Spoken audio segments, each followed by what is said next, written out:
Hey guys, and welcome to a new reading vlog. It is the start of Korean-a-thon. I think I'm probably butchering that, but it's hosted by Books with Chloe and Monica Kim. I am starting off with prompt number 5, which I'm reading Grass for. It's a graphic memoir. I honestly really don't know much about it other than that. So I am going to jump in. I'm currently on sprints with Katie and Hope on Katie's channel, and I'm trying to use this time to kind of take my mind off of what's going on in my hometown. We're dealing with a bunch of fires currently, and one being 6 miles away from my house. So yeah, I'm just trying to take it easy yet keep my mind off of things. I'm here at work trying to keep busy and just taking it day by day. So yeah, I'll check in with you guys whenever I read a bit more in Grass and let you know what I think about it.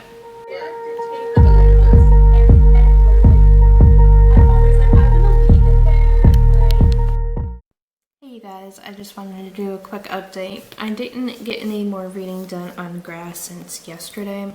I am almost done though.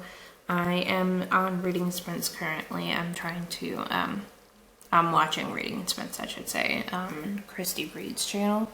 So I'm going to try to get this finished today.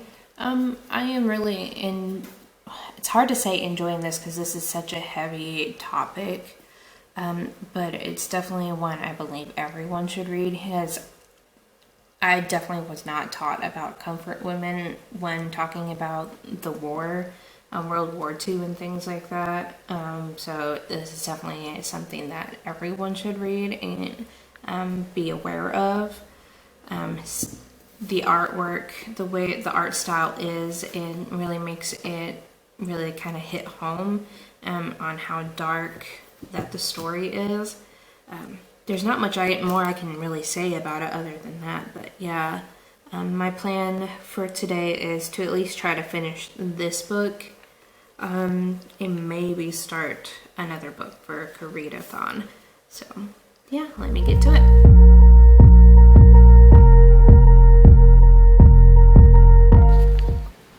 Hey guys, so I finished reading Grass. I gave it 4 stars and when I ran it through Compile. I really did think this was such a hard-hitting story, so I highly recommend it.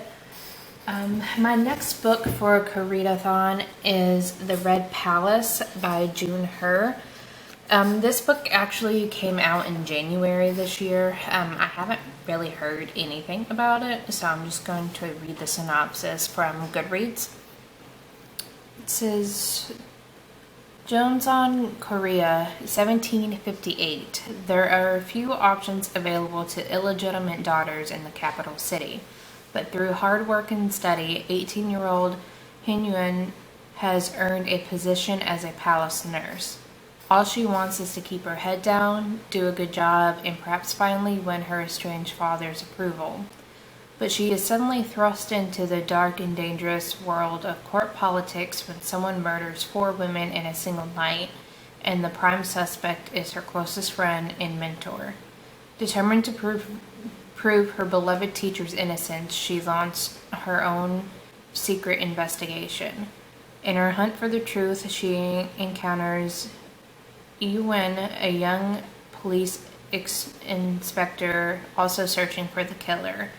When evidence begins to point to the Crown Prince himself as the murderer, she and Win must work together to search the dark corners of the palace to uncover the deadly secrets behind the bloodshed. And this author, she is the author of The Silence of Bones and The Forest of Stolen Girls. This is a third evocative, atmospheric, historical mystery, perfect for fans of Courtney Summers and Carrie Maniscalco. So, this is my first book that I've read from this author, so I'm interested in seeing how it goes. Right now, I'm like about 16 minutes into it, so I only just started it.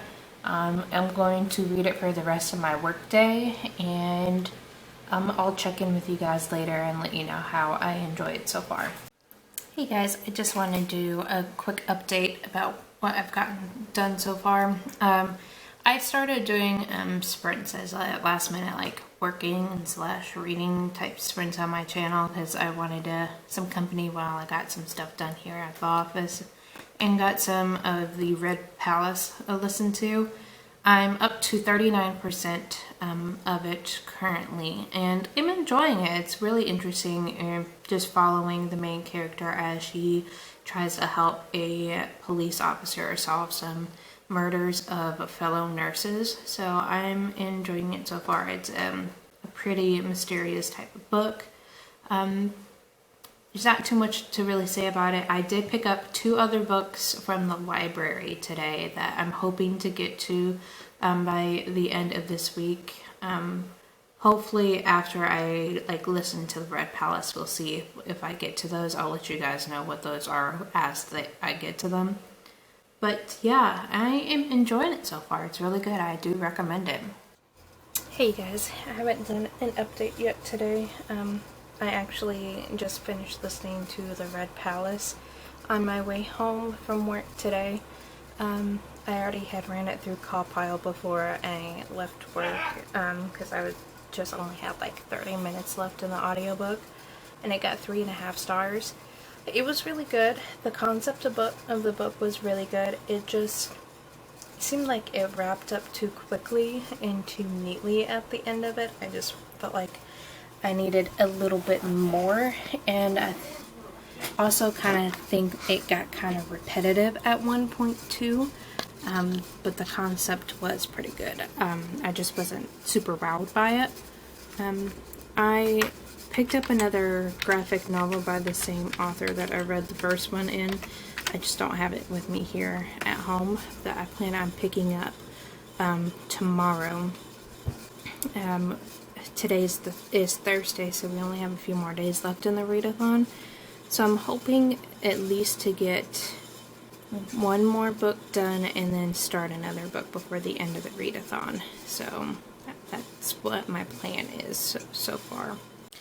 Good Friday morning, all. I just wanted to touch base with you guys since I finished the Red Palace last night, and I didn't have my other books at home to show you what I plan on reading next. But this is the graphic novel I was mentioning. It's called The Waiting. It's another case of I have no idea what it's about, but I'm assuming because since this author did the one that I read when I read Grass, it was her first book. This one, it says, the story began with a mother's confession. Sisters permanently separated by a border during the Korean War. It's not an uncommon story. The peninsula was split down at the 38th parallel, dividing one country into two. As many fled violence in the north, not everyone was able to make it south. In The Waiting, Kim's family history inspired her to begin interviewing folks separated by the war, which forms the basis of this remarkable graphic novel. In her memorizing first book, Grass took the English world by storm, telling the stories of one woman's experience as a comfort woman during the Japanese occupation. Now the award-winning cartoonist turns her eye to another traumatic chapter of Korean history. Both books are translated by the award-winning Jeanette Hong. Declared among the best comics of the year by the New York Times and The Guardian, Grass won the Cartoonist Studio Prize, a Harvey Award, and the Cross Essay Prize, and was nominated for 3 Eisner Awards, the Believer Book Prize, and LA Times Book Award. So it definitely was a really good book and hard-hitting, and I didn't realize that was her first book either. And I just happened to stumble across The Waiting when I was at the library the other day. So I'm glad I was able to pick this up for Korean Readathon. And I'm going to actually start this now because I put on an old reading sprint of Ashley's. It was like one of the first Feb reading sprints that I wasn't able to participate in. Just one second. Sorry, work comes first, but yeah, I have an old sprint going on right now that I'm going to start. Hope with It's Hope's Books is going to be hosting some reading sprints later on this afternoon. I think around 1 o'clock, so I probably will join her for that and try to get some more reading done. We only have, I think Sunday is the last day of the readathon. Words today. My Red Bull hasn't kicked in yet. But yeah, I'm going to start that, get some reading done, and chill out for a bit.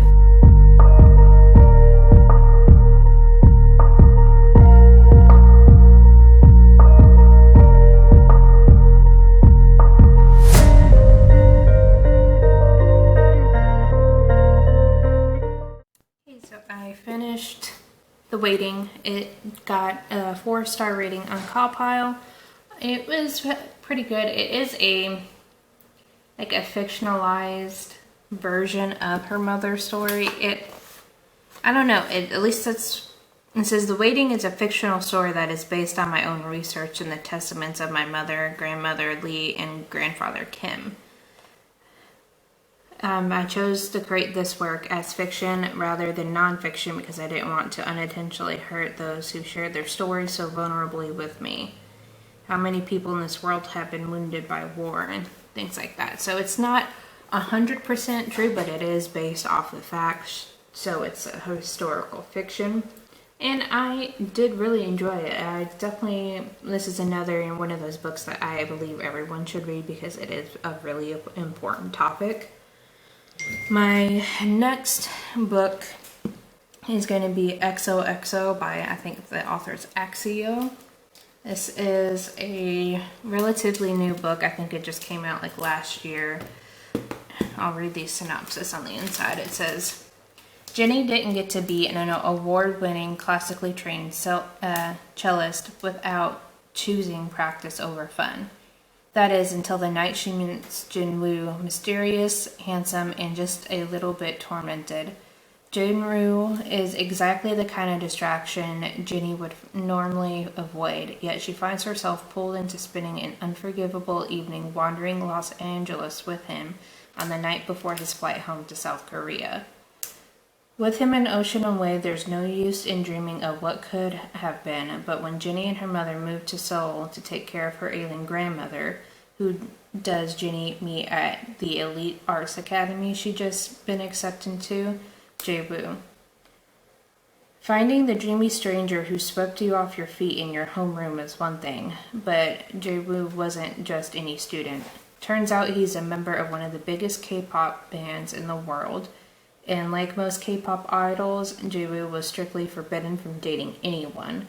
When a relationship means not only jeopardizing her place at her dream music school, but also endangering everything he has worked for, Jenny has to decide once and for all just how much she's willing to risk for love.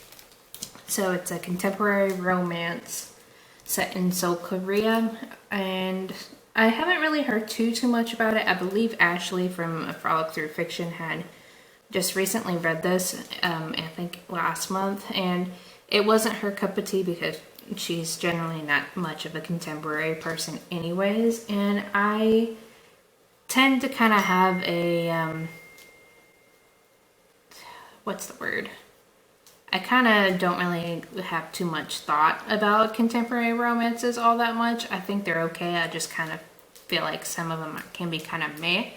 So, yeah, we'll see how this is. And this may end up being my last book for Koreadathon. I honestly haven't been keeping track of what prompts these books are going to be for. I'm just trying to read books by Korean authors and just happened to pick up these recommendations off of their Twitter page. So, well, I'm going to go ahead and jump into this and see how I like it. Hey guys, I just wanted to wrap up this vlog. I don't think I really recorded any at all this weekend, but I just wanted to do a quick recap. I read up to page 117 in XOXO. With it being a contemporary romance, it's kind of hit or miss for me whether or not if I will actually like it, but so far it's got a pretty interesting concept to it. It's definitely one I could think I would have liked whenever I was a teen, so it's giving me like nostalgia, like Sarah Dessen type vibes of the way that the story's written, but I am finding it as a fun read. For in total, I finished 3 books for the readathon and am like a quarter of the way in another one, so I do say that is a pretty successful run for a week-long readathon for me. Words today.